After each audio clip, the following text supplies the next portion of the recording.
All right, I think we're going to go ahead and get started. We have a quorum now, and we've got a couple of our bill presenters here, so we're going to go ahead and try to get started. Today is not a friendly day timing-wise. I apologize to everyone for all of the back and forth. We thought this room would be occupied much longer with the Education Committee than the other room would be with the Regulated Industries Committee, but that did not turn out to be, since Regulated Industry got started so late because they didn't have a quorum. So we adjusted on the fly, and I appreciate everyone's flexibility in that. So, Chairman Anderson, would you mind, I didn't ask you beforehand, but if you'd mind opening us up in a word of prayer, please. Always willing and able, sir. All right, thank you. If y'all bow with me. Dear kind and Heavenly Father, God, we thank you, Lord, for the blessings of living in this state, God. We ask that you'll be with each and every member of this body, God, each and every one who presents and discusses, God, today, the business of the state of Georgia. We ask your wisdom, your guidance, and your discernment. In Jesus' name we pray. Amen. Amen. Thank you very much. All right, we are going to start with House Bill 288. We've heard this once before, and I think there's been some improvements to it since then. So, Vice Chairman Gaines, if you would like to go ahead and present. Perfect. Well, thank you, Mr. Chairman. We have reworked this bill pretty significantly from when y'all last saw it, and we've been working with all the, from FOP to PBA to PAC. We got every acronym in the book, has been looking at this thing over the last few weeks, and we have found a mechanism to address, if y'all remember, the Giglio list issue, trying to provide due process for law enforcement officers. We have largely put this in post, where a prosecuting attorney would notify post, which would then initiate a review of the officer, and then that information would move forward. But largely, again, this moves through post. It does require a prosecuting attorney to provide the factual basis for why they put an officer on such a list. And it places the burden on PAC to develop the policies and procedures. We did work with PAC, and they're comfortable with this version. As y'all know, they had a lot of concerns the first time we came before y'all. Post would get notified, and they would review instances where officers were placed on the Giglio list. If y'all remember, in the previous bill, Post didn't get that review at that time. And I'll note one other important piece of this that was in both versions, but an employing agency, a law enforcement agency, cannot discipline or fire an employee solely because they're on a Giglio list. And that's largely the highlights here. I'm happy to go through all the specifics of the bill. I did have one amendment at the proper time from Chairman Todd Paul Smith, who has reviewed this as well, and that's on line 65 and 66. All that his amendment does, and Legislative Council has it, but it clarifies what appropriate information would be.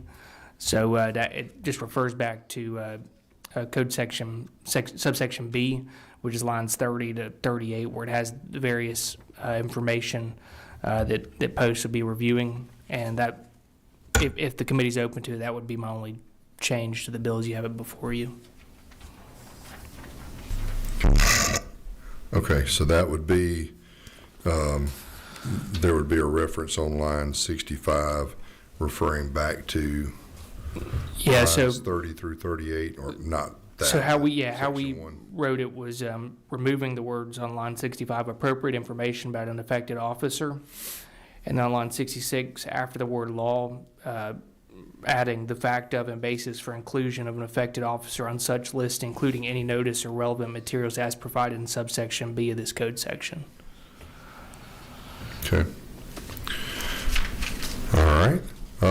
Do we have any questions from the committee? You have a friend with you as well. I do, Lance LaRusso with FOP and PBA and whoever else. FOP and PBA. Okay. I'm actually the General Counsel for the Georgia Fraternal Order of Police. Good afternoon. I appreciate y'all chatting with me. I have a unique position here. I represent a lot of law enforcement officers throughout the state of Georgia. I also have the unique position of being a member of the bar for 25 years and also having been a certified and sworn law enforcement officer since 1989. So this is a situation that has come up a few times. And let me state affirmatively that if there is a law enforcement officer who betrays their oath, I will help you get them out of office. We don't need them. We don't want them. And the disclosure requirements that a prosecutor has to go through stems from two cases. One is the Giglio case, and that's from 1975. They said a prosecutor has to disclose information about the background of a witness to the defense or to the defendant if it might affect their credibility of their testimony. The second one is the Brady law, or the Brady case. And the Brady case is another United States Supreme Court case that said that if there is potentially exculpatory information, that it has to be disclosed to the defense. Now, potentially exculpatory has been expanded as the years have gone past. It could be that two people were at the same place at the same time and this defendant may not have done it. And it could also be, hey, this witness that we're going to put forward has had problems, their credibility has been challenged, so it's been broadened. So the prosecutors have a constitutional duty to disclose this information to the defense. The question is, are they educated on exactly what they must disclose? And that's where PAC has stepped up and said they will provide the training. But then the second question is, where is the screening for the oversight of that decision?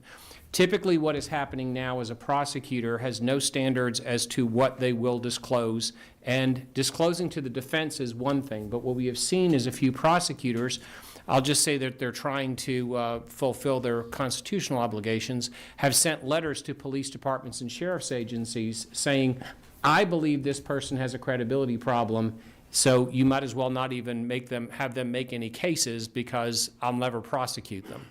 I believe that's an overreach. I believe that as a member of the bar, that's a problem. We have actually seen a situation where an officer was cleared of wrongdoing by a grand jury, and the prosecutor still sent the letter but did not disclose that they had been cleared by the grand jury. So the police chiefs and sheriffs are faced with this situation. Do I retain this person and have them make cases, or do I fire them? And unfortunately, we have had many officers, good officers, who have not had an opportunity to challenge this designation. They've been terminated. So what this is doing is providing a method to allow them to challenge that. And the Peace Officer Standards and Training Committee under the Post Act has the ability to look at what was brought up and decide if this person's violated the Post Act, not only to let that agency know and do an investigation, but also they can take actions against them professionally.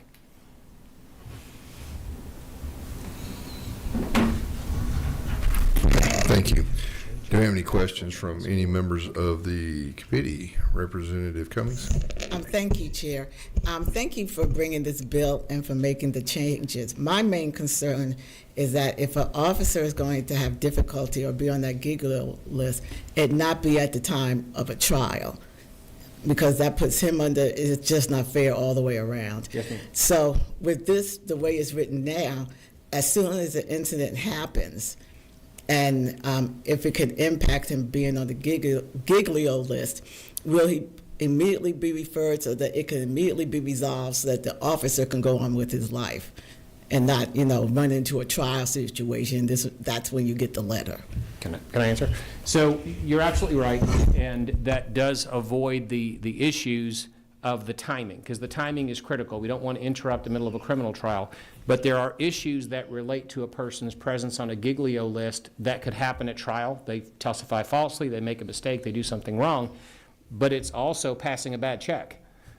I mean, if an officer passes a bad check, they're going to be sanctioned by their agency, they're going to be sanctioned by post, they can be criminally charged. Once the prosecutor knows about that, every case going forward they would have to disclose. So under this bill, now they would send the letter to Post and make sure Post knows about it. And Post would be the investigating Yes, ma'am. entity? And I spoke directly with the director of Post. He is fine taking that on because they're regulating that profession anyway, so they see it as a logical extension of what they do. Thank you. Yes, ma'am. Thank you. Okay, thank you very much. Any further questions from the committee? And I don't know that we had time to get an actual list out, so I don't know if there's anybody else here that wants to speak to the bill, but it don't look like there is. So with that, I would entertain a motion from the committee. Motion to pass. Okay. We have a motion and a second, and we had an amendment that we wanted to do. So if one of you want to make a motion to add that amendment, now would be the time. All right. All right. So you want to state the motion, and he can help you with it. So there's your mic on. I'll make the motion for the amendment. And that would be remove, on line 65, removing appropriate information about an affected officer. And on line 66, between law and the period, you would add the fact of and basis for inclusion of an affected officer on such list, including any notice or relevant materials as provided in subsection B of this code section. Okay, and that language came from our attorney, who or Tyler Paul Smith, and then well, it's been handed an attorney An attorney. through our attorney, and he said he nodded. lots of attorneys. So, all right, so we have that motion, and I believe I heard a second over here. All right, so any further discussion on the amendment?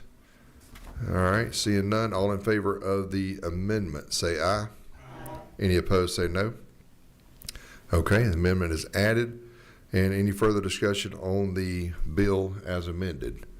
Seeing none, all in favor of the bill with the TP amendment, as we'll call it, say aye. Any opposed, say no. All right, very good. Thank you, Mr. Chairman. You are done. Thank you. Thank you. Thank you. All right. House Bill 646. And this will be someone who does not look like the Strawberry Queen. That is correct. Floor Leader Wade, I appreciate you standing in for Representative Stinson. She had a procedure this afternoon that she could not miss. So since we're running short on time at committee meetings, I appreciate you stepping in for her, and the floor is yours. Certainly, and I appreciate Representative Stinson's situation, and she would have been here could she have avoided that afternoon requirement.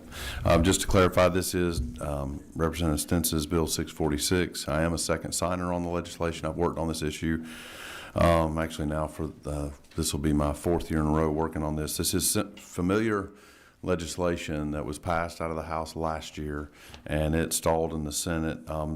Few clarifications. The only change to the legislation that has happened since its original passage is we added a little bit of language as it relates to deputy coroner pay, just to make certain that those folks in counties would know that it's on lines 27 through 29.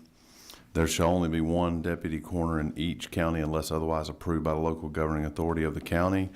And also, as it relates to the minimum per diem of 100 for deputy coroners, lots of times what we're dealing with is recruiting deputy coroners where they have to give up their day to serve, just like our EMTs and firemen and firewomen, where they don't take a call, but they can't have two different jobs, because if they're at one job and that employer doesn't let them go take a call, it creates a hardship for them to actually hire those deputy coroners.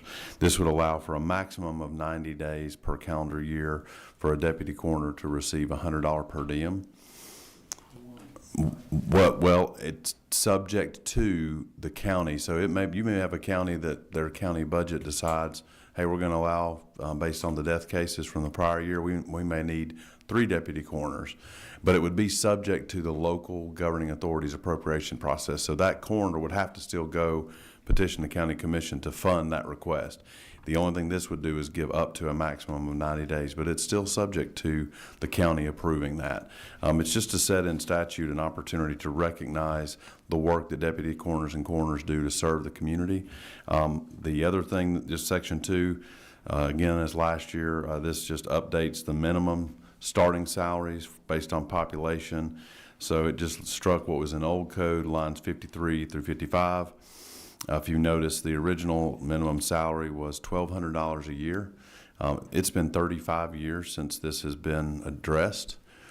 So this is the attempt to just acknowledge what coroners have to do and what deputy coroners have to do for our citizens. I'm happy to answer any questions. Again, the other requirement, which is the same as last time, is for a coroner to receive benefits from the local county, they would have to have worked 2,080 hours, which is equivalent to a full-time job, and also administered a minimum of 100 death cases.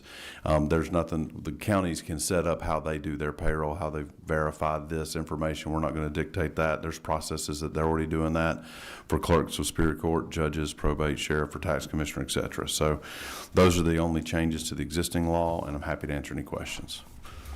Okay, you do have a few questions No here. Chairman Anderson. Thank you, Mr. Chairman, and Leader Wade, thank you for bringing the bill. I do have a question. You had Sure. mentioned earlier talking about the deputy coroners and kind of relating that to some other trades and other positions in the county.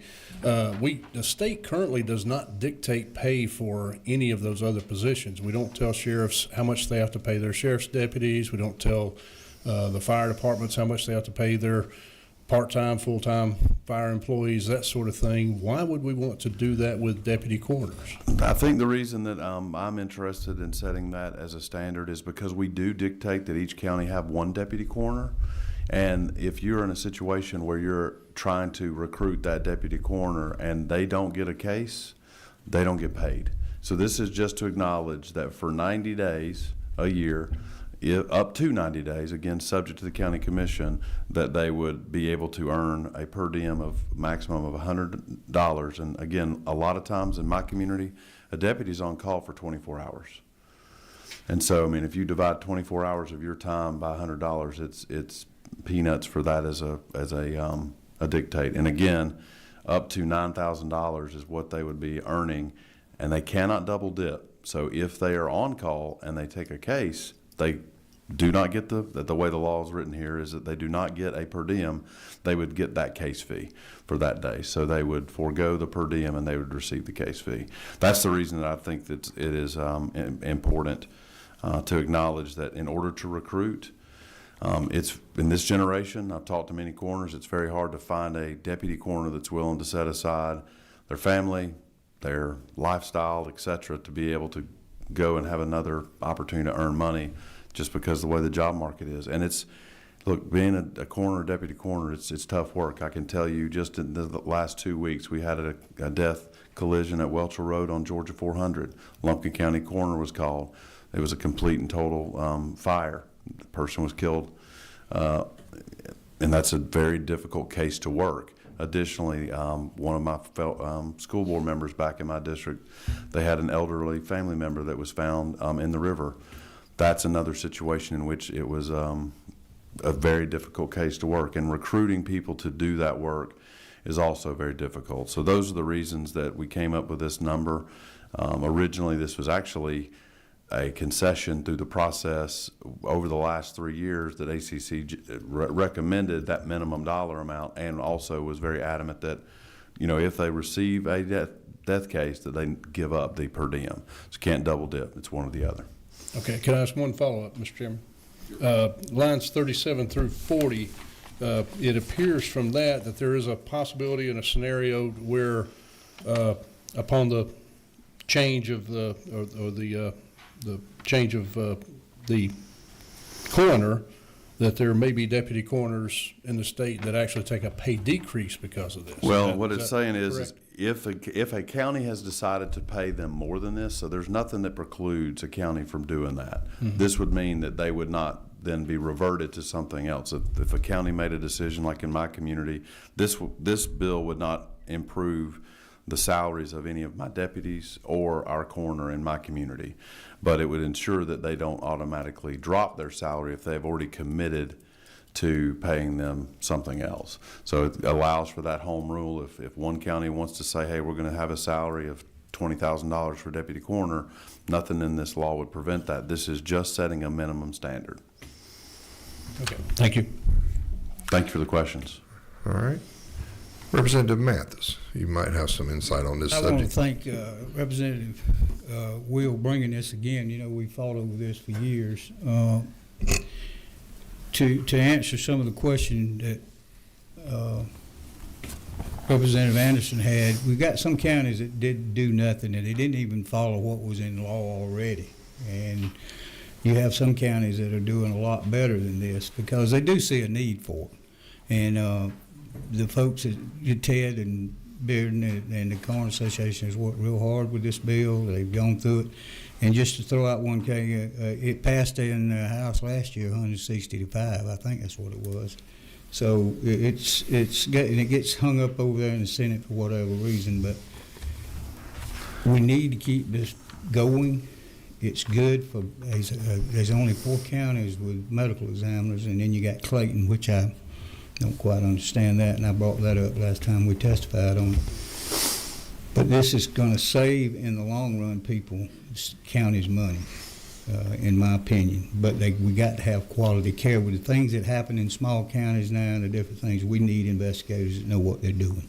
And the other thing I going think, to bring that type of people and to the table. And Mr. Chairman, I do think that the addition of verifying that the county, it's still subject to the coroner going through their annual budget process with the county commission to make their justified ask, whether that's one deputy or if they've had a situation in which the prior year, every community is different. We have an area that we have a larger population of folks that are 65 and above in one of my counties versus another, so that area may have more potential death cases. That doesn't always stay the same. So there may be situations where the coroner may not be able to have a county commission fund that request.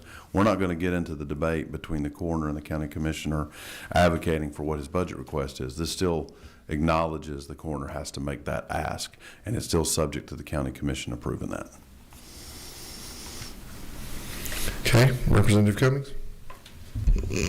Thank you. I just wanted to really thank you and Representative Stinson for bringing this bill. My aunt passed away the day before Christmas. We didn't find her until Christmas Eve in Fulton County. And when I tell you I sat there with a young distraught cousin and a police officer for hours waiting for the coroner to come.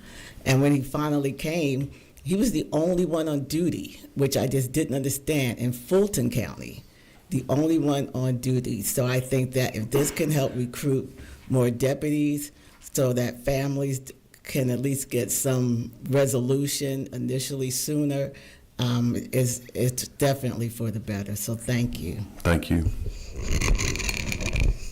All right, I don't see any other questions from members of the committee. I know there's some folks in the audience that would like to speak. We didn't, because of our maneuvering, we didn't have a chance for folks to get to sign up. So, Todd, do you want to come up first? And anybody else that wants to speak, just let me know. Yeah, thank you, Mr. Chairman, members of the committee. I'm Todd Edwards with the Association of County Commissioners. I want to first of all commend Representative Wade and Mathis. They've worked a long time on, the coroner reminiscences of this bill over the past several years. I'm up here to express opposition on behalf of ACCG, not because we have any grief that or disagree that some coroners deserve to be paid better.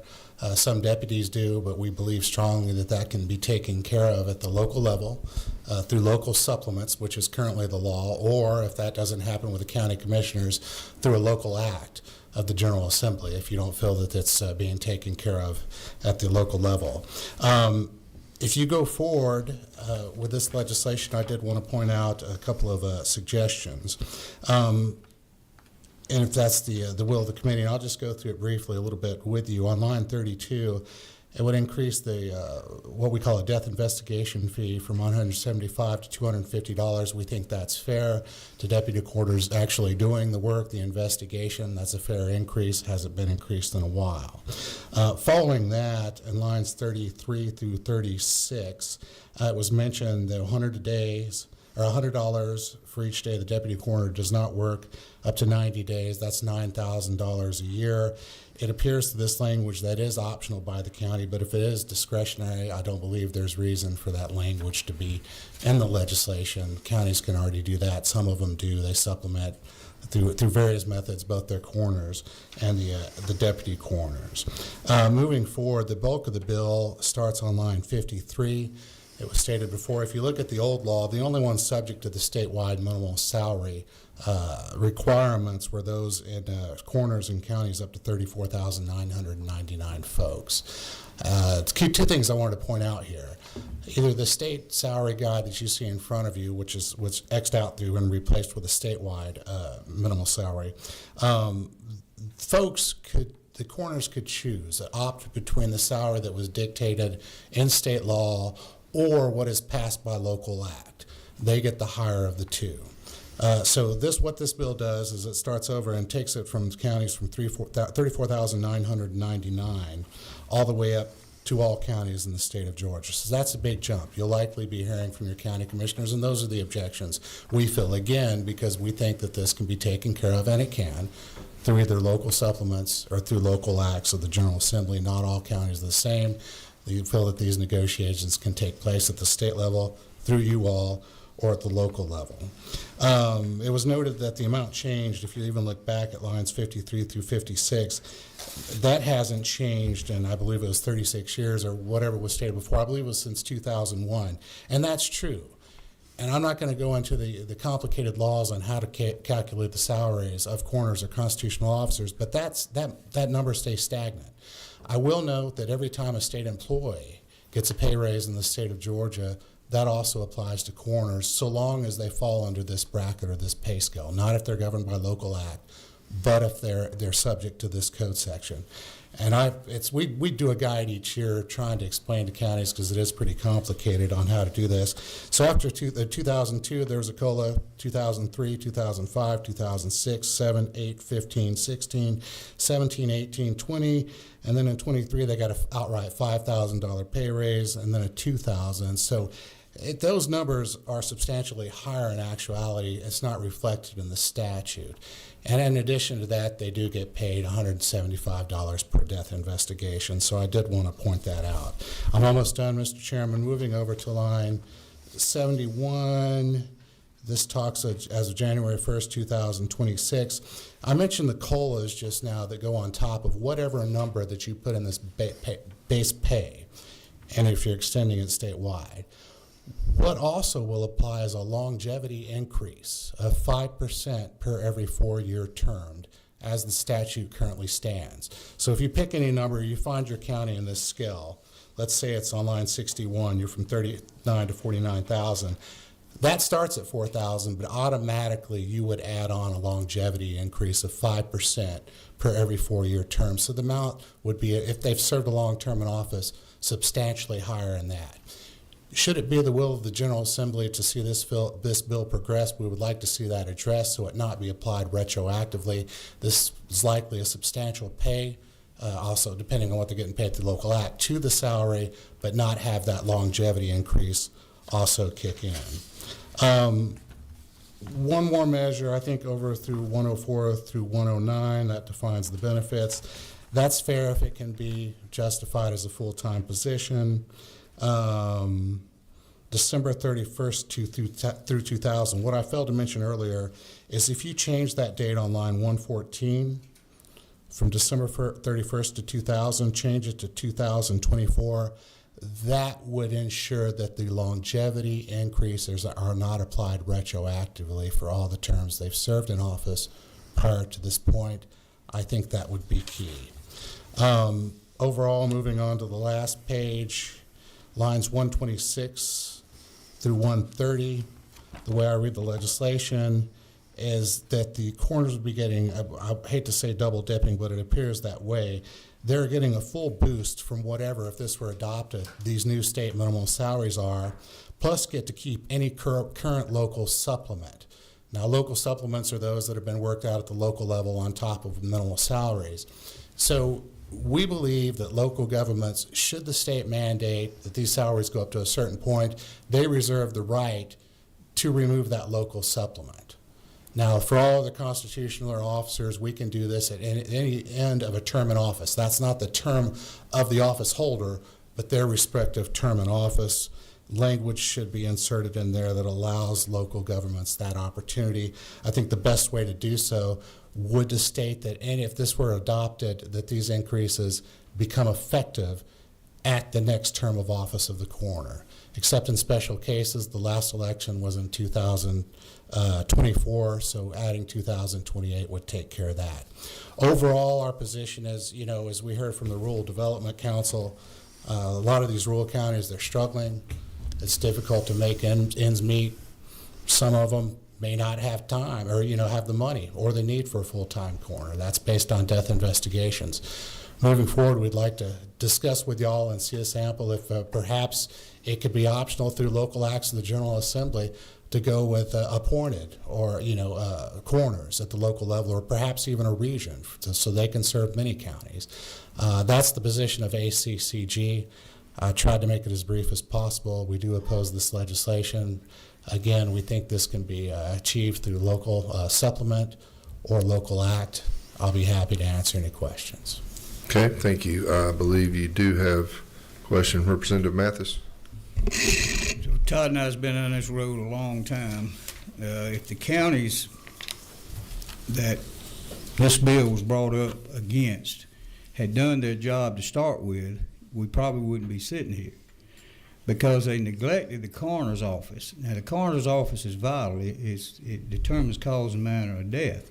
And when you have high-profile cases, it doesn't matter where they are. We've had some lately. If that coroner does not perform well, it can botch a whole investigation. It's such a serious job, and I get a little frustrated. In my county,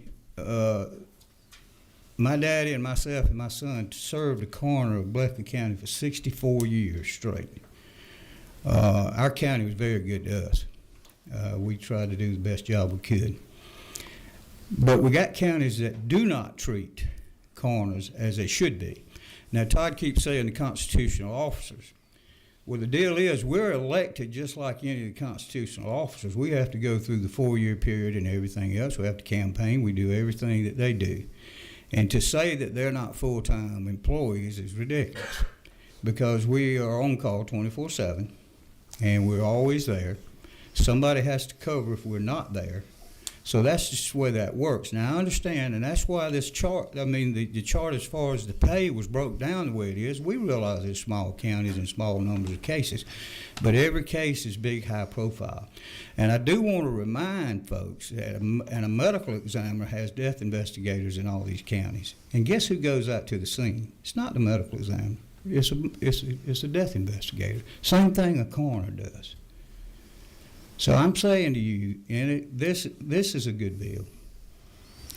And if a county wants to go above these scale here, it's a great thing.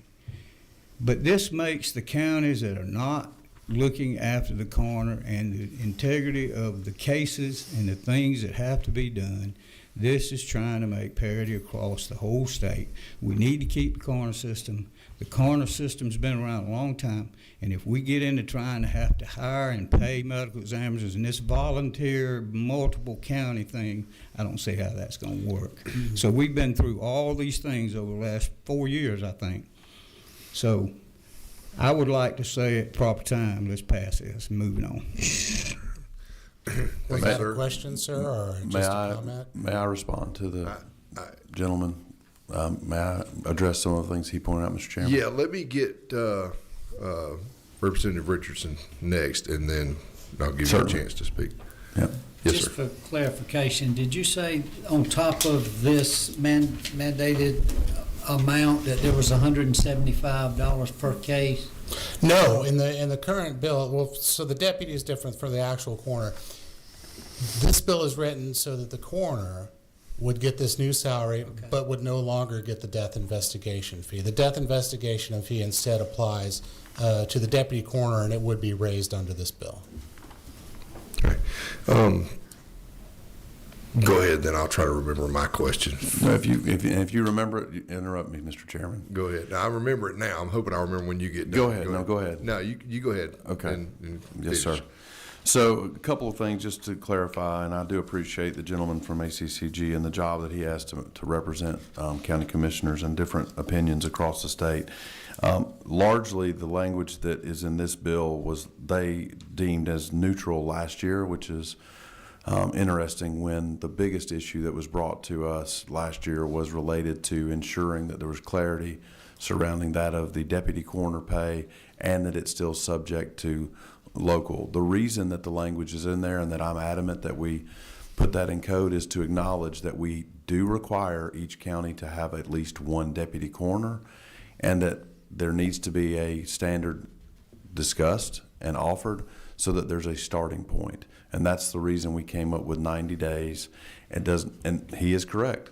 A local county and the county commission may not approve that in their budget, but at least gives the coroner an opportunity to make the case as to why that he would need to justify that. Coroners could potentially say, you know, I've only got one deputy. He can only work 2 days a week. Weekends cover me 10 weekends a year. I'm only going to ask him to do, 50. And that is contemplated to allow that conversation between the county commission and the coroner's office to negotiate what that minimum would be for the deputy coroner. But it is in statute that we have one deputy coroner, and there's no guarantee that 25-year-old dad that's got a 4-year-old home can provide for his family when he's set aside 24 hours. And in a job market in which it's very difficult to be, co-vocation now, this is just acknowledging the reality that we're facing across the board. I think it's important to also note the reason that the longevity piece is there is to ensure that those folks that have been serving are not going to have to take a step back. But nothing would preclude a county commission if, for the example that I think Representative Mathis brought out, once that coroner retires and is replaced by a new coroner, they're not required to pay the brand new coroner the salary of the retiring coroner. They can use this standardization of the salary schedule to start at the new salary, which in most cases, from what I'm being told by the Coroner Association, would be much less. This is going to impact a very small number of counties, but it will bring parity and address where we are in the 21st century. And the fact that yes, there are some counties that we've seen have COLAs, some don't, because we've got a hodgepodge across the state with some local legislation in which some county commissions in the past have been extremely recognized the importance of that coroner. But in some counties, it's just not been the priority to address. This just brings parity across the state. Okay. I did have a question. And, Yes, sir, Mr. Chairman. And if you wanted to respond to that, we could do that in just a second. You talked about when state employees were given raises, that would raise. Now, were you talking about only the old portion that was lines 53 through 55? That would increase that? Is that where you were talking about? And the reason I asked is because Floor Leader Wade just mentioned that there are some COLAs and some counties have and some don't. And I don't know. I did a quick public record search, and I don't know how accurate that was. Referencing Henry County because that's what I know. Mm-hmm. And the coroner that's there, Donald Cleveland's been there a long time. Okay. And it shows that his salary's been $65,000 a year since 2007. And I don't see where that's increased any. Now, it could be wrong. I don't know. But it's the information I was able to gather seemed to indicate that. And just to the point that Representative Mathis made, they do provide a crucial service because when I was investigating, there was many times that the way my case investigation would go depended on what the manner of death was that was put on a death certificate by the coroner. So they provide an invaluable service, and it really is important. I want to make sure that we continue to have good people do that. So that's all I had. I had to get it out while I still remembered what I was trying to say. So if you could answer that question for me. Yeah, so what I was pointing out on 53 to 55, the question was that if you're governed your salary by the state minimal salary, right, then you do get the same COLAs, pay raises or increases as state employees do. If instead you're governed by a local act, which could either be everything above that number prior to this bill, 35,000 above, or even within this bracket, if a lower act was higher, then those statewide employee pay increases would not apply. So in your case, obviously, you're talking to a much larger number. I imagine the population's higher than what we see here. So they're not governed by the state minimal salaries. that up until this bill and currently is up to $34,999. So I was just pointing out when it is said that those have not increased, they had, but that's not applicable in your case because yours would be governed by a local act. Now, whether or not they've increased that salary at the local level through local act or through local supplement, I don't know. They're all, counties are set all different on that. And so those amounts have increased if it's somebody holding that position that got that raise. Now, if there's a new person that came in, would they start back over at this number here? They would start at whatever's proposed and underlined in the legislation based on their population, Mr. Chairman. I mean, currently, though, 53 through 55 for counties less than 35,000, you said that they would. It's replaced by 56 through all the way up to like halfway through line 60. You see what I mean? Yeah, I'm talking about how it works now, though. So you said that currently, if there was a state employee raise, that would apply to these folks here, right? I feel comfortable in this case, and forgive me, I'm just making sure we're on the same page because it's a complicated process. As for COLAs, if this law is passed, then those would be wiped out and they would start again with COLAs going forward. With longevity increases, which is separate, I feel that it would be retroactive to however long they've served in office. But you had said earlier that there have been raises for those who were deemed Under to be those state guidelines. employees under those guidelines. Correct. But that didn't permanently raise that bracket salary. It raised it for those who were holding that office at that time. It raised the whole salary of anyone that's in that office. Okay, so It would be currently, just maybe this will help. Yeah. If somebody's in a county from population 0 to 11,889, their minimum salary is not $1,200 a year. Correct. It is $1,200 Plus whatever COLAs have occurred in that time. Since But I think the last number that I was looked at was, I think, roughly $9,800 is where they're at right now, something like that. I can get back to the committee chairman to verify that. I just wanted to understand that. Yeah, for it would, myself, every year that I mentioned, when all those years, it would have gone up by those percentages. Plus, in 2023, they did a unique pay raise of $5,000 rather than a percentage. Following year in FY24, they did 7. So you know it's at least 7,000 higher than that. But that goes with the office alone. So that's what's actually being paid. Now, you mentioned the office holder again. I'll shut up after that. The longevity would kick in addition to those COLAs for 5% for every 4-year term. Okay. All right. Thanks. All right. Oh, hey. Yes, sir. You snuck in on me. I did. Thank you, Mr. Chairman. How many of these are part-time and how many of these are full-time, or do you know?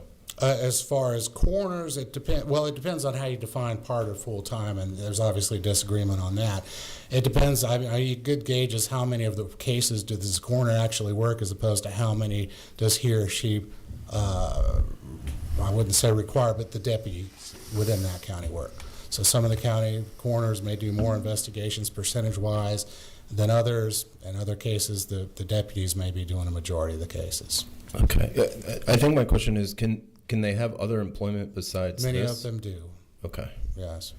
And do you have any understanding of where that line is cut? Like, is it those that are 100,000 and above typically only do this, or is it pretty random? I would say the majority of them do, but to take care of that, I mean, I'd be facetious, but you could require that if there were full-time wages here, that they could not hold other full-time positions. I think you'd find a lot of opposition to that. Yeah, I hear you. I think my concern is more on the lower end of the spectrum, is like that's not really a livable wage. So You're absolutely correct, nor is there a lot of cases in these low population counties. I mean, there could be a tragic event where, 1 year it happens, but that's why I was arguing perhaps you could leave it to regional, but it's hard to determine. That's why I would argue that it best be taken care of through local legislation. Those that are familiar with the amount of cases, how many are worked by the coroner, how many of the deputies, you already have those tools at your disposal, sir. understood. Okay, thank you. Okay. Thank you very much. I think Thank that's you, all the questions Mr. we Chairman. had. So was there anybody else wanting to speak to this measure? I see DJ, GMA, y'all don't have y'all don't fool coroners, so. Not involved at all. Very good. All right. Any further questions or comments from any member of the committee? Okay. Representative Mathis, I believe you wanted to make a motion. Make a motion to do pass. All right, we have a motion to pass. Do we have a second? We have a motion and we have a second. Any further discussion? All in, oh, I'd like to make an amendment at the appropriate time. okay, well, now would be the time. Okay, on the line 114, I'd like to change that from 2000 to 2024. Okay. So you are offered amendment line 114, you want to change 2000 to 2024. Okay.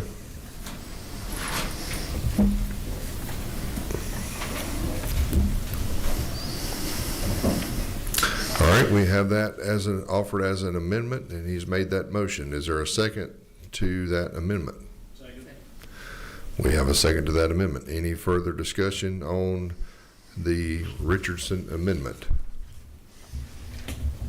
Okay, seeing none, all in favor of that amendment say aye. Aye. Any opposed say no. Okay, it is amended. That amendment is added. Any further discussion on the full bill as amended? Okay, all those in favor of House Bill 646 with the Richardson amendment say aye. Aye. All those opposed say no. Okay. Thank you. Like the ayes have it. I certainly hope the Strawberry Queen appreciates that amendment. I'm going Well- to assume she'll be fine with it. Well, Thank you. hopefully she's feeling well soon. And thank you again Thank for you very stepping much. in her stead. Appreciate it. Yep. All right. Didn't we change it to 2024 for the year? Yeah.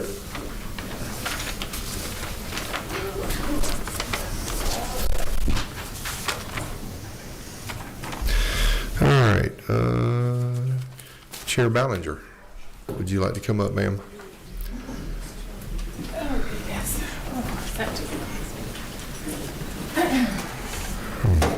I'm gonna need you to take over real quick. Okay, I gotta run. Judy, so we'll present a bill real quick.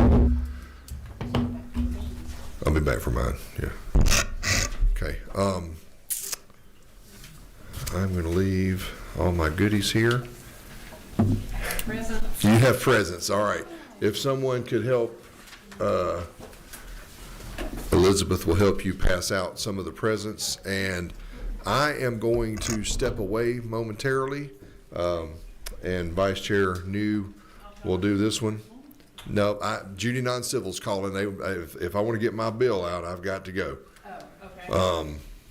Well, I'm not there helping them make quorums, so. I may have to make the quorum and present my bill all at the same time in Judy Non-Civil, so. And then we'll do Representative Neal's if I'm not back by then, and then I'll do mine when I get back. Unless anybody wants to do it for me. I'll go. I'll be right back. Sure. I'm sure.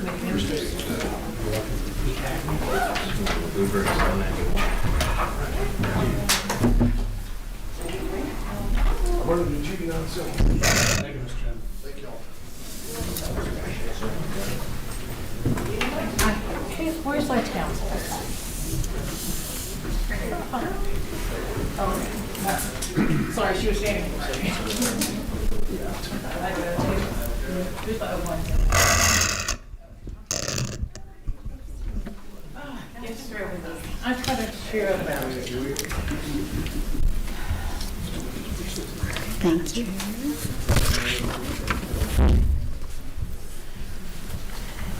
No, I don't want more trouble.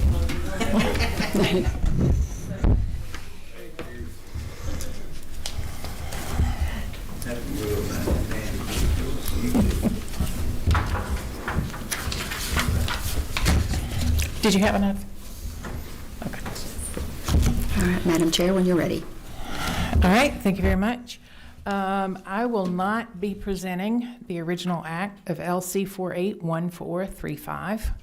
After I emailed this around, I was told by the attorney for GCIC that it needed to be changed slightly. So there is a small change in the bill. The substantive parts of the bill are on page 2, actually the only changes. Basically, this would just allow the Department of Human Services, which it kind of goes into a little more specificity in lines 27 through 34, where it allows them to, whenever they're basically checking somebody's GCIC, right now there's a hole where somebody has charges pending against them, they don't show up. So you could be arrested for aggravated assault, child molestation, something like that. On the GCIC that the Department of Human Services gets, it won't actually show up. So this will enable the Department of Human Services to actually receive that information from the GCIC, which just brings it into line, curiously enough, according to the NCIC rules, out-of-state agencies like the Department of Human Services would be eligible for this information because of the NCIC rules, but because of the GCIC rules, our own in-state Department of Human Resources can't get this information. So it would just basically allow them that information. And so I am presenting LC 481526S, and I'll be happy to stand for any questions. Thank you, Madam Chairman. We do have a question.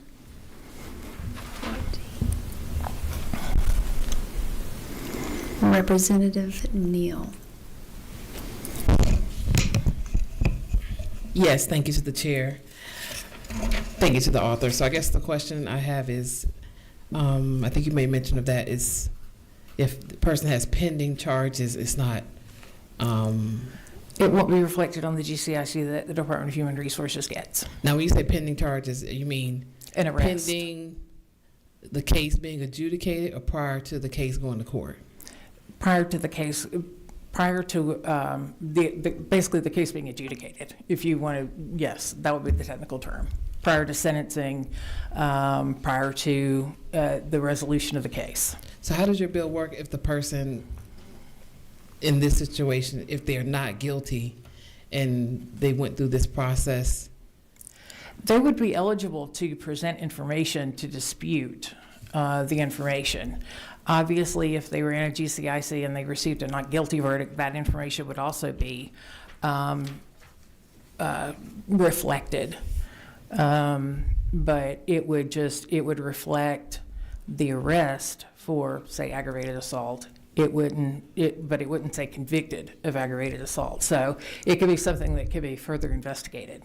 So I guess my question would be like, so for instance, if I wanted to be a foster parent and say I was improperly charged for something, and then I were to go through this process and you all see the charges, even though I'm going to be innocent of them, you see them and I'm denied the ability to foster, is that correct? Even though I haven't been considered guilty of the charges, I'm denied the ability to get a child. Through that investigative process, I would hope they would be able to do their own investigation and come up with their own resolution as to whether or not you were guilty or innocent. Obviously, you would be able to present evidence to refute that. So really, it would be up to the case manager that would be conducting that investigation into whether or not you would be an appropriate foster parent or not. And so pardon me if I don't understand the actual fostering process. But if I am I have charges pending, and there's a child I want to foster, and say it takes 5 months for my charges to go through court, would I lose the opportunity to foster a child I was interested in fostering if another parent who does not have pending charges is able to, get access to the child, and I have to wait until my charges are done, even though I'm innocent of those charges 5 months later? You would, particularly if you had a prior relationship with the child, say you were considered fictive kin, you were an auntie to the child, or you had some kind of prior relationship to the child, obviously there could be a transfer made from one foster placement to another foster placement. Okay. Thank you. You have another question from Representative Cummings. Thank you. With this bill, I'm just kind of wondering, do you ask the potential foster parent to disclose the information in the application? Yes. Okay, so a failure to disclose could Could also disqualify. Okay, but so if somebody is charged with a crime and they have to tell you the moment that they're charged, is that what this is? Because I'm just wondering, like, if you're charged with a crime, you have to prove your innocence in court. But you're saying that now you also have to produce. No. You don't have to prove your innocence in court. We do not have the Napoleonic Code. The prosecutor has to prove your guilt. Right, okay, excuse me. But you're saying that they could also present evidence to the agency. To the DFACs, yes. So the same evidence that the defense attorney is supposed to be trying to present, they now have to turn around and present to the agency. Well, I mean, if it's a witness statement, I mean, It just seems like that can cause problems if there's an ongoing case, because you're saying that the agency now has the right to get the same amount of evidence or the same evidence that may be presented at trial. And there are all kinds of reasons why sometimes the defense counsel will not want to release certain information, just like you said, it's up to the prosecutor to prove their guilt, not for the defense to prove their innocence. But now with you, they're going to, with not you personally, I apologize, That's but okay. with this legislation, now they have to prove their innocence with the agency. They would, while their cases were pending. I don't know, having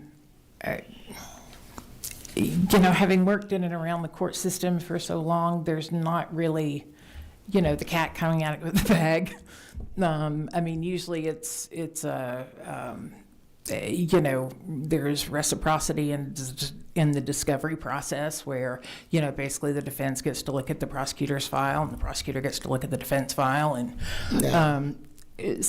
with some of it. But it would obviously be in the potential foster parents' discretion as to what they disclose and what they don't disclose. And if they chose not to disclose something, and they could always come back. There's nothing saying you have to be a foster parent.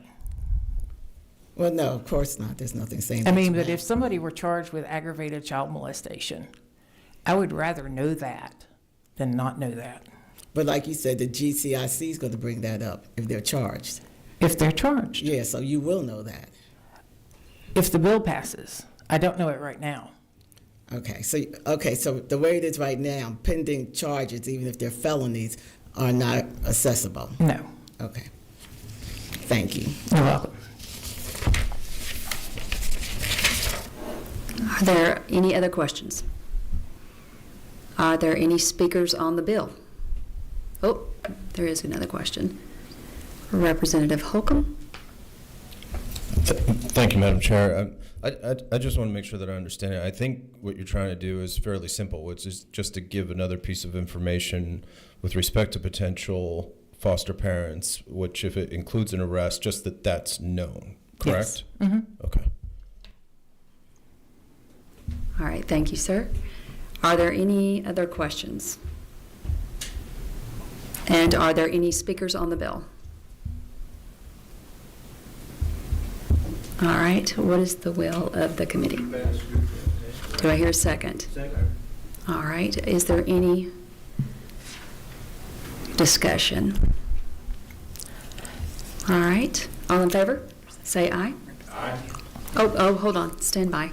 We do have discussion. Representative Neal. Yes, so I just want to kind of clarify the goal of the author here. So based on what I'm reading here, are you trying to, A, just simply provide,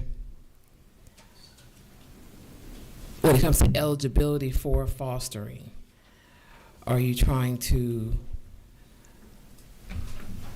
provide the pending charges of a possible foster parent to be made available, and not the charges that have been that they have been properly went through the court system and found guilty of you're just simply trying to show the pending charges. Is that correct? I want to make sure I'm getting That's this right. correct.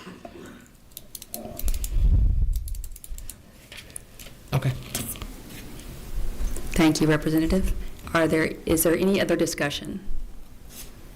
All right, that being said, I'll ask the question. All in favor, say aye. Aye.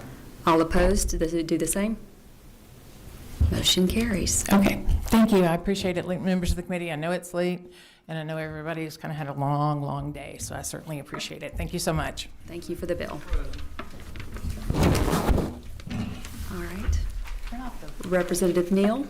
Yes, ma'am. We are ready to hear you. Hold on. Thank you.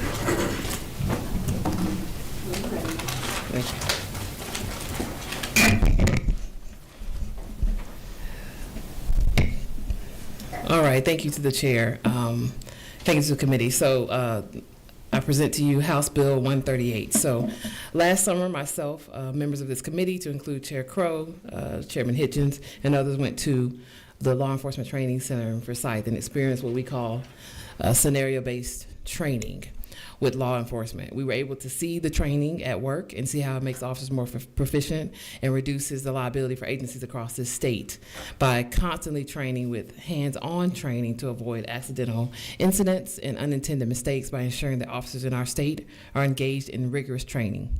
Presently, it's mostly theory-based, which doesn't place officers in a high-intensity environment so they can train in high-stress environments to ensure that they have a clear head and clear decision-making when they are involved in the real-life scenarios. So, for example, when I did train, for instance, if I did simunition rounds where on top of being put in the real-life scenario, you can also be shot at. You can feel what a round feels like. And it creates an environment where it conditions you to perform better because you train with the bad guys, you train with the good guys, innocent victims, you name it. So all this bill does is, in conjunction with the current training we currently have, it adds a single line, de-escalation techniques and methods to include scenario-based training. That's all it does. I have been in communication with Dipstick Administration and the Executive Director of Georgia Post, Chris Harvey, and they're behind this bill as well. And with that, Madam Chair, I yield for any questions. Thank you, and you do have a question from Representative Holcomb. Thank you. Representative Neal, is it not true that Winston Churchill was correct when he said that there's nothing as exhilarating as being shot at and missed? He's absolutely true, and I'm sure the gentleman knows of which he speaks. Are there any other questions? Are there any speakers on the bill? Oh, no, we do have a question from Representative Mathis. On this de-escalation, Representative, is anything on the books already? So right now, yeah, sure, great question. So yes, we do have de-escalation training, but the scenario-based aspect of it is not mandatory. Scenario means that you're gonna certain, like getting shot at or Yes, getting knifed or some version of that. We leave it open for posts to be able to explore a wide variety of scenario-based training that is affordable for them, that is convenient for them. We leave that wide open, but we are trying to add scenario-based. Yeah. But they don't do that now? I mean, so it's not mandated. So right now, if you say you're in Valdosta and your agency doesn't want to do scenario-based and you get a PowerPoint presentation versus if you're in North Georgia and you get scenario-based training where you're hands-on in some form or another and you're better conditioned, this makes it where you get option B across the state instead of the lesser of that, which is option A. And this is a direction that the agency has been trying to shift and go into, being that we've doubled our training in this state. Trying to shift to a scenario-based model is where the agency has been trying to go to in recent years. so Representative, you're trying to make this mandatory instead of just suggesting. Yes, yes, just the scenario-based aspect, yes. Okay. That's all I have. All right, you do have another question. Okay. And it is Representative Cumming. Thank you. Just a quick question. Can the training be virtual, or does it have to be with actors? They can choose. Okay. They can choose. Thank you. Because some counties might not be able to afford. Yes. Mm-hmm. Yeah. Yes. Do we have any other questions? Do we have any speakers on the bill? All right.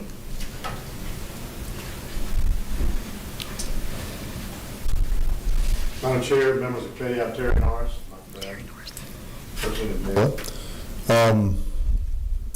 There is a good question. There is a great deal of different types of training. There is no mandatory scenario-based training at this time. There is the governor's mandate training, which is we all have to get every year. It's one of 3 or 4 that the governor, past governors have said we need: human trafficking, de-escalation, community-oriented policing, etc. So de-escalation is in there. And in the new mandate, it is also there too.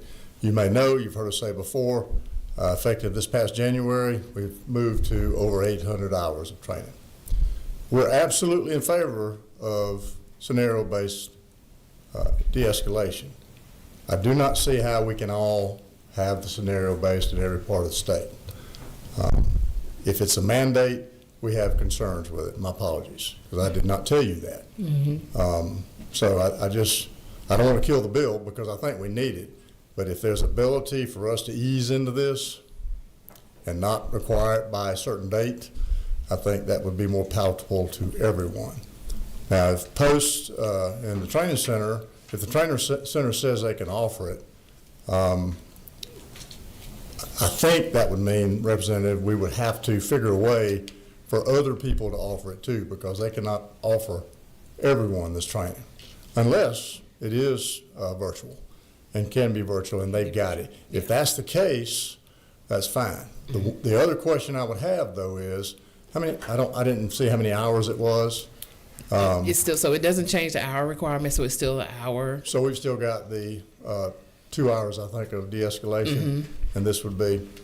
It doesn't change the time at all. So if we can do that virtually, and that can replace our existing mandate, governor's mandate, I'd say that would refresh things a little bit. So I don't think we'd have a problem with that at all. And my forgiveness, please, for coming up saying this to you. It's okay. I'm gonna get you later. I know you will.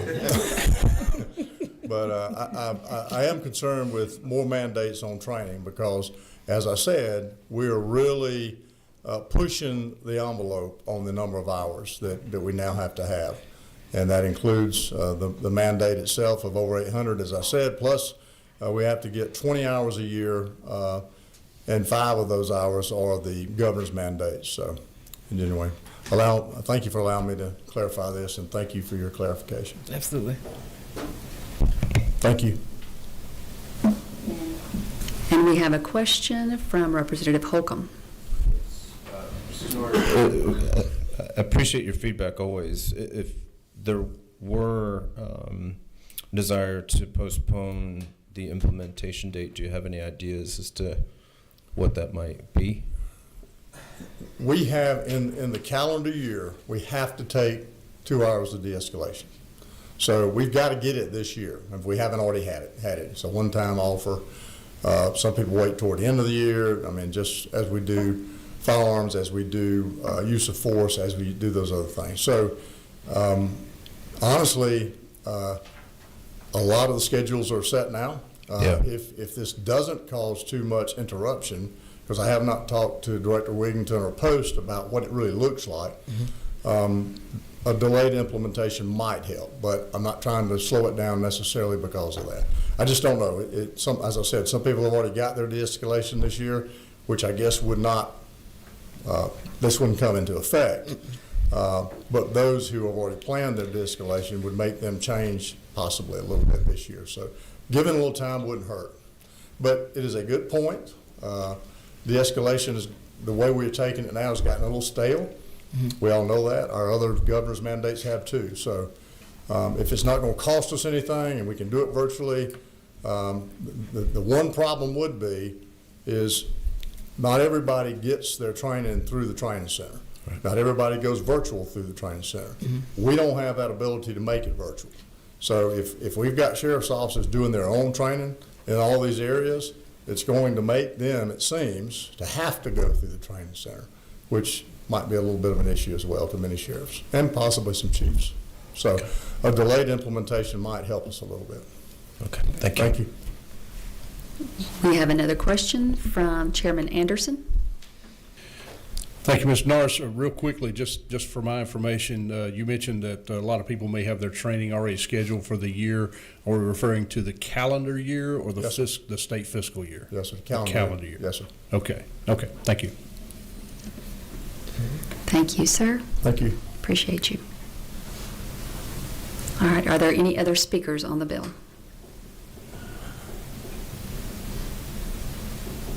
All right.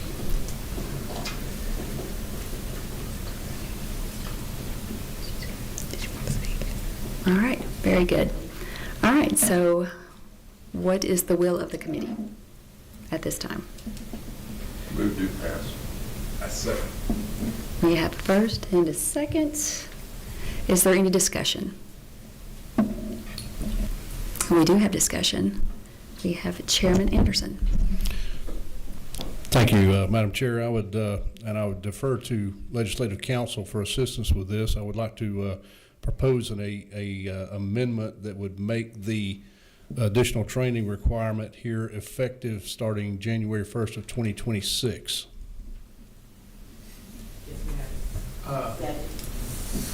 So that would be adding another section between section 1 and section 2. So a new section 2, renumbering section 2 to section 3, and it would read exactly that. This act shall become effective on January 1st, 2026.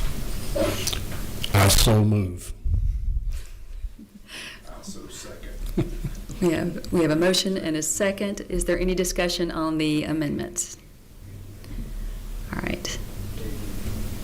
Representative Neal, did you?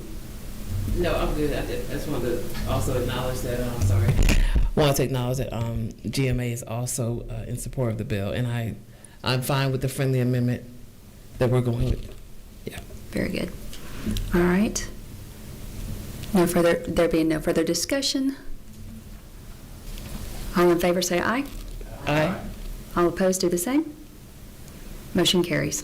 Thank you. Thank you, Mr. Chair. Oh, and now we need to vote on the bill with the amendment. So is there any discussion on it? All in favor say aye. Aye. All opposed do the same. Motion carries. Thank you, ma'am. Thank you. Thank you. Thank you for the bill. All right. Now we're going to hear from Chairman Crow, House Bill 691.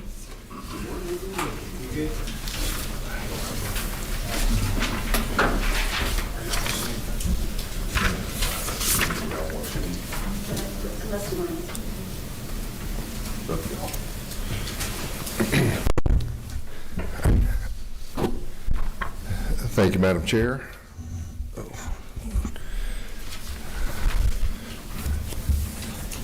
Get my bills in order here. I got a folder full today, so. This would be House Bill 691, LC 560353. So, as some of you may remember, last year we had a study committee during the off season that I chaired, looking at disaster mitigation and resilience. Several of the recommendations that came out of that study committee have already been implemented by some of our fellow legislators.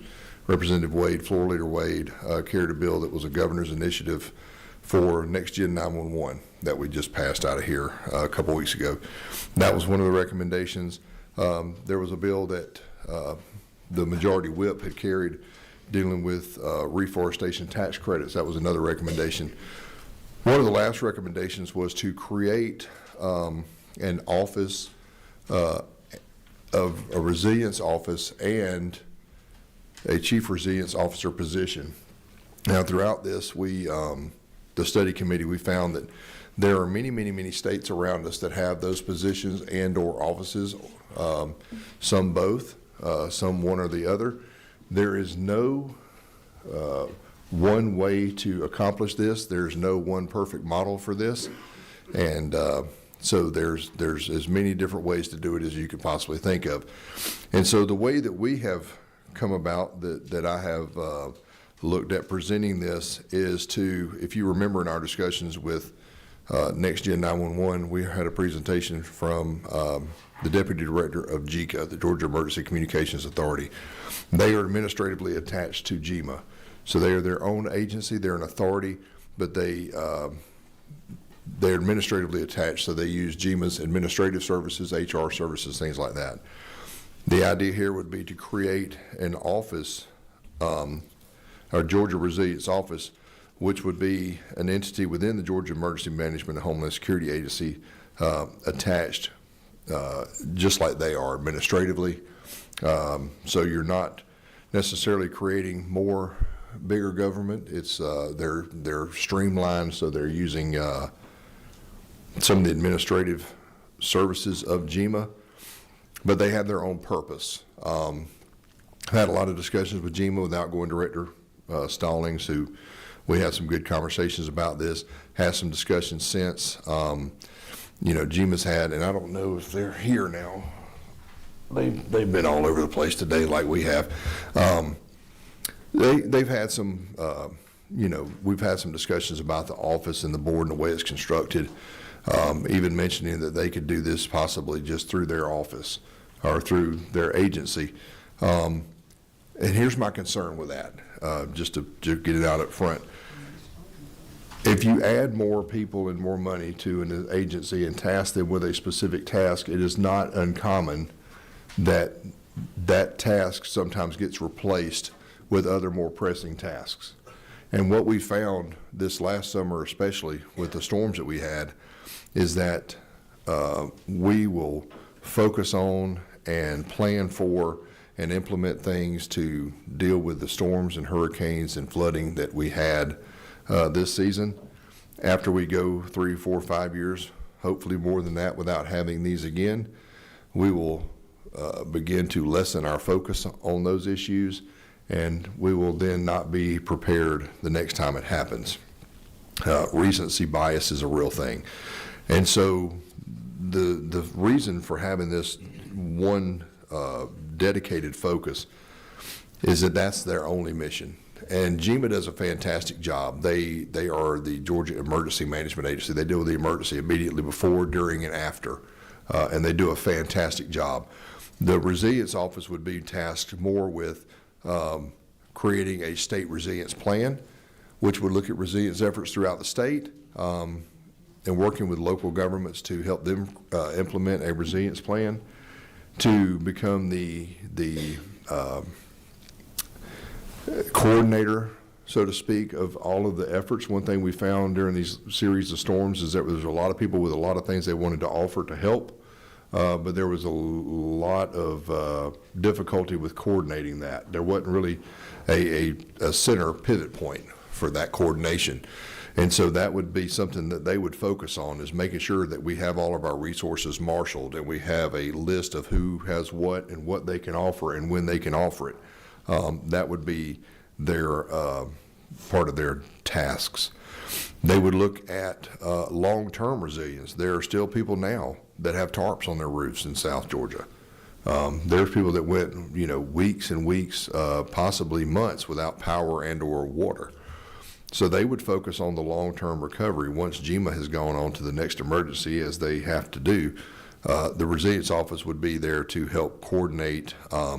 They would be a repository for a lot of federal funds. They could pull down federal funds, state grant funds. And there's a lot of different groups that are involved in resilience. And that's one of the things that we found with this, is there's a lot of folks that have are impacted by that and have a role to play in that, which is why if you look on, apologize for flipping, the bottom of page 5, lines starting at 117, essentially it would be, there would be a board of directors And it would consist of 13 members, at least in the way that we've thought of it so far. And those would be the director of GEMA, the commissioner of DCA. The reason that they would need to be involved is a lot of the funds that come down for housing recovery efforts from HUD come through DCA, and so they would be able to flow through there into this, and DCA would have a seat at the table. The DOT commissioner, obviously they would need to be intimately involved with this. The commissioner of DNR, the director of the State Forestry Commission, the State Hazard Mitigation Officer, or SHMO, as we like to call him. And every state has one. There would be a member of a representative of county level government appointed by the governor, one member of a municipal government appointed by the governor, 2 members from the House appointed by the Speaker, 2 members from the Senate appointed by the President of the Senate, and the Commissioner of Agriculture. And so that would constitute the board, and that would essentially be all or most of the interested parties and stakeholders that would be involved in the board and kind of overseeing this chief resilience officer, who would then be the administrative head or of the office. They would serve basically as an executive director of this office. And I don't imagine or envision that there would be a large amount of staff. I think it could be pretty streamlined. You'd have the chief resilience officer, maybe a small handful of folks to help with, setting out those duties and tasks. But that board would not be, because they're all essentially representatives of the state or local government, a per diem for when they have to meet. You wouldn't need salaries for those. It wouldn't be like the Port Authority or something like that. So we've tried to streamline it as best we can and make it as lean as we can. But again, I think that it's critical that we have someone dedicated to focusing on resilience all the time and mitigation efforts all the time. There are things that we can do. There's projects on Tybee Island, the Dunes projects, to help with flooding. There are other things that we can do to help be more prepared for those kind of events when they happen that we can implement. And that would be the singular focus of this group. And I think we need to be focused on it all the time. I think this would be a good way to do that. And I am happy to receive any input from members of the committee and answer any questions if you have those. Thank you, sir. And do we have any questions? We do. Representative Cumming. Thank you. Thank you for bringing this bill. I'm kind of wondering, once a hazard has been identified, would this entity be responsible for the repairs? Okay, I'm trying to make sure I understand your question. Right, a hazard such as, can you give me an example? You were talking about Tybee Island, and I'm thinking about backups and other things that can happen during a storm, or anything that they find is a problem. Right. This would not be a responding agency. Essentially, they would be an information gathering, an information dissemination agency. They would find and help advise local communities on best practices, state agencies on best practices, implement things that they would that they could do to offset some of those or mitigate some of those hazards down the road. There's a lot of different things they could do. I have found that the resilience as a whole is a very, very large umbrella. We have a representative here from that deals with flooding. Yep, she's still here. And South Carolina's Office of Resilience, or SCORE, they deal with that. They're very, very, very focused on flooding because low country, South Carolina, that's one of the biggest hazards they deal with.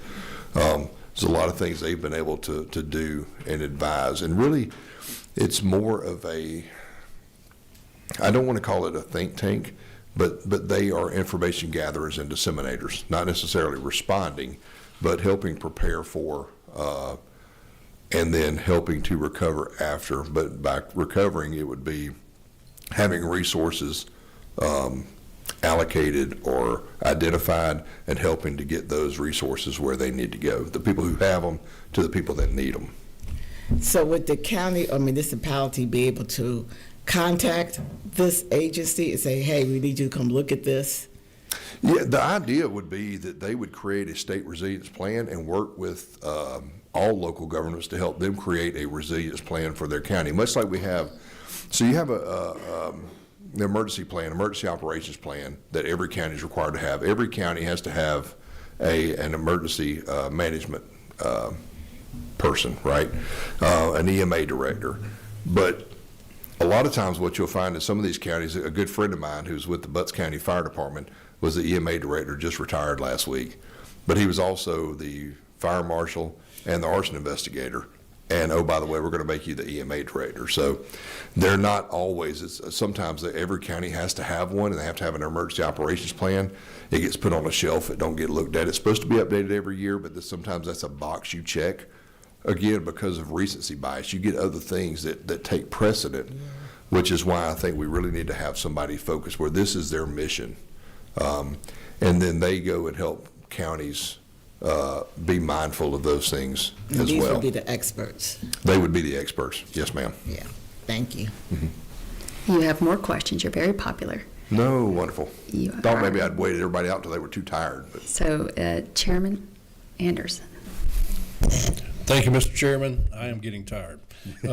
But just a quick question. Would you anticipate this being funded through state appropriations? Are there potentially any grants available to stand this up, or?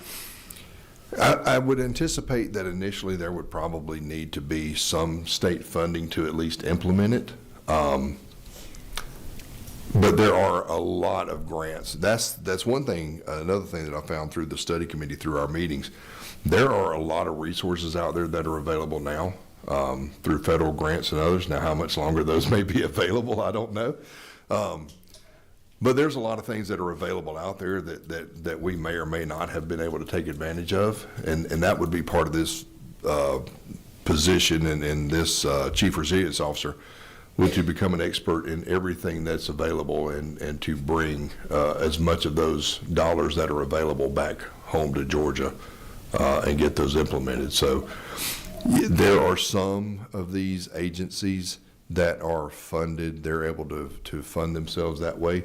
There's donations. There's a lot of different things that ways that they can be funded.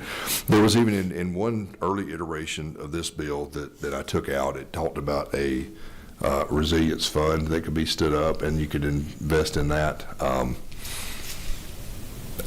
What I would like to do is get the board in place, the position created, have that person do the resilience plan, and then let them tell us what they need.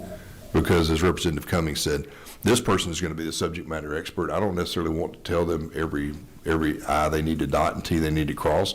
I want them to go out and tell them what they need to complete the mission, which is to help Georgia be more resilient and to mitigate disasters as best we can. Okay, thank you. And we have Representative Miles. How you doing? I'm good. I really like you bring this bill forward.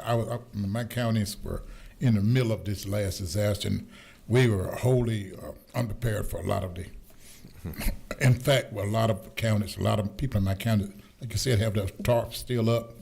We have water problems in a lot of counties. I mean, it still exists today, and there seemed to be after the federal people left and GMA came, and there still hasn't been resolved. There's not a plan out there now to fix those people and make them whole.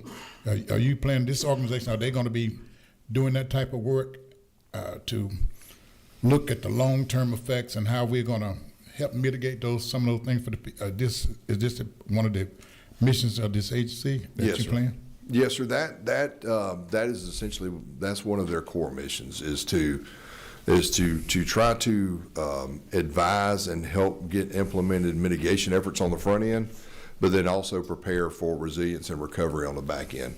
The idea is to help us. Look, we're going to have more storms, right? I mean, and our state is growing. More people are moving here. We're building more things. And a lot of times, storm severity is measured in terms of dollar amount of damage, right? Well, the more things we have built, the more money we spend on infrastructure and things here, the more seemingly dangerous these storms are going to be, just because of the amount of damage that they do and the money that it costs. But when you add more people, there's more people that can be injured and hurt and impacted. And so the idea is to help mitigate those hazards on the front end so people are safer, and then provide for resilience efforts on the back end to help them recover faster. So that's essentially what at the core, I think that's what the mission would be, is to help mitigate effects of these storms up front and recover faster on the back end and be more resilient when we do have them. And one more comment. I mean, sure. The members of the committee that you're setting up, most of those people are already involved in some type of support or agencies, and they have budgets and so forth. But I do think you should look at maybe giving them a budget too, because it's going to take money to mitigate some of this, and that money is not going to be readily available in the budgets of those agencies. So I think you might want to looking at it, some type of mechanism to have some funds available, because right now a lot of those people that need recovery, they need money to do that. Yeah, and so we are, we just passed our version of the budget, to send it back to the Senate again. We re-perfected it, as we like to do, and sent it back over there. And there's a lot of money in there for those kind of efforts. To that point, I mean, there would need to be some budgetary funds applied for that office. I mean, this will be creating a new office, again, an offshoot of GEMA. So we're trying to make it streamlined, because I don't want to grow government and make more government or bigger government, but I also don't want to just say, hey, GEMA, here's you a new task and here's some more money, hire a couple more people. Because I know as good as those people are, and they are fantastic, they are going to have their attention diverted to other things. It's the nature of the way things work, that they will not necessarily be able to wholly focus on this mission if they are part of that agency that has multiple missions. And GEMA has multiple missions that they are responsible for. And again, they do a fantastic job with it. I just don't want this person to get I don't want them to take their eye off the prize, so to speak. Great job. Really, I think that's going to really help in the next storm, because there's another one coming, like you say. Thank you. Representative Neal. I'm going to make a motion at the proper time. Thank you. We have one more question. Please stand by. And Representative Holcomb.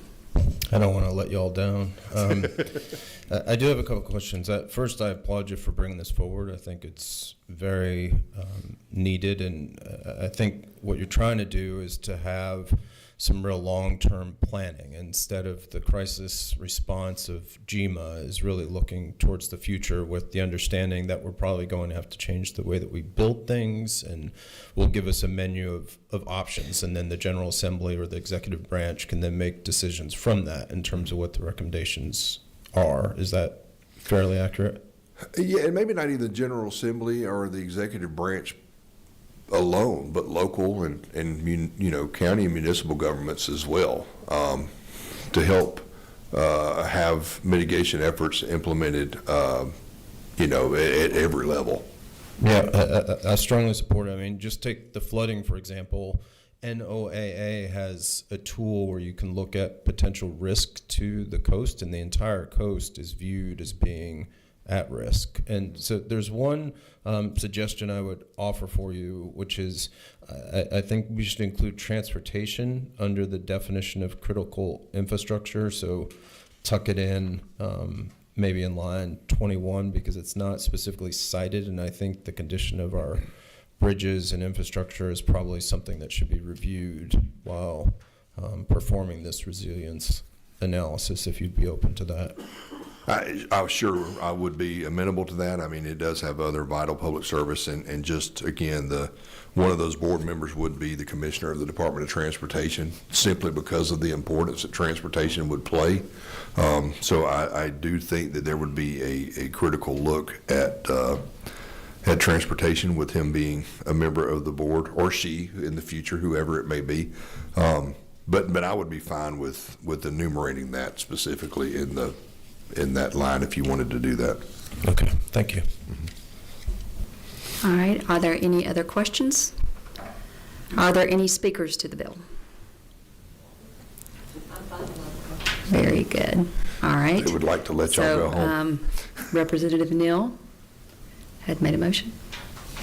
I move to pass. All right, we have a motion. Do I hear a second? Very good. And Representative Holcomb? I do have an amendment, Madam Chair, which would be to add transportation after communication on line 21. I have a motion. Do I have a second for an amendment?